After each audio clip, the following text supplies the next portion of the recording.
আমাদের নবী হজরত মুহাম্মদ সাল্লাল্লাহু আলাইহি সাল্লাম বলে গিয়েছে যে শেষ জমানায় কিছু মানুষ এরকম হবে যে মুখে মধু অন্তরে বিষ। আমাদের সমাজে কিন্তু এরকম অনেক মানুষ অহরহ আছে। আবার এটাও যে আপনার মুখে বিষ কিন্তু অন্তরে ভালো মন মানসিকতা। মুখে বিষ দেখায় অনেক কিছু বলে কিন্তু অন্তরে কিছুই রাখে না, একদম পরিষ্কার খোলাসা। এসব মানুষরাই ভালো হয় যারা মুখে বিষ রাইখা যেটা ইচ্ছা সেটা বলে অন্তরে ভালো রাখে। আর যারা মুখে মধু রাইখা অন্তরে বিষ থাকে, এসব মানুষ কি আপনাদের মতে ভালো? অবশ্যই কমেন্টের মাধ্যমে আমাকে জানাবেন। এখন দেখছি আমাদের সমাজের প্রত্যেকটা মানুষই, বেশিরভাগ মানুষ যাদের অন্তরে বিষ থাকে তাদেরকেই মানুষ খুব প্রায়োরিটি দিচ্ছে, খুব ভালোবাসে, খুব কাছে টেনে নেয়। আর যাদের মুখে ঠুসঠাস করে অনেক কিছু বলে ফেলে তারা ভাবে যে আসলে সেই মনে হয় সবচেয়ে খারাপ।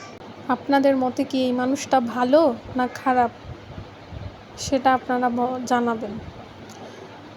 আসলে এই মানুষগুলাই যারা অন্তরে বিষ থাকে, আমি আসলে এই জিনিসগুলা কেন বলি, শুধু আমি দেখছি এখন এই জিনিসগুলা অহরহ হচ্ছে।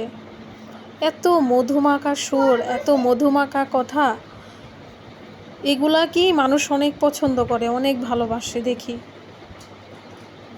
এই মানুষগুলাকেই মানুষ অনেক পছন্দ করে, অনেক ভালোবাসে।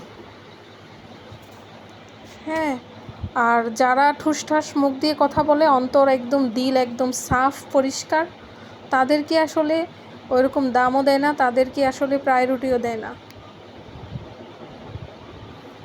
আমি বুঝি না, মানুষের আসলে বিবেক থাকতে বিবেকহীন হয়ে গেছে।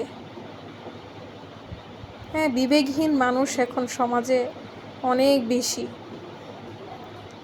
এগুলার ফেস সবাই মনে হয় হচ্ছে আমরা।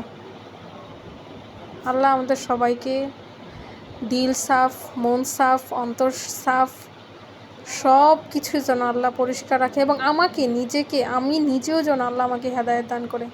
আপনারা সবাই দোয়া করবেন আমার জন্য। ওকে, আল্লাহ হাফেজ, ভালো থাকেন।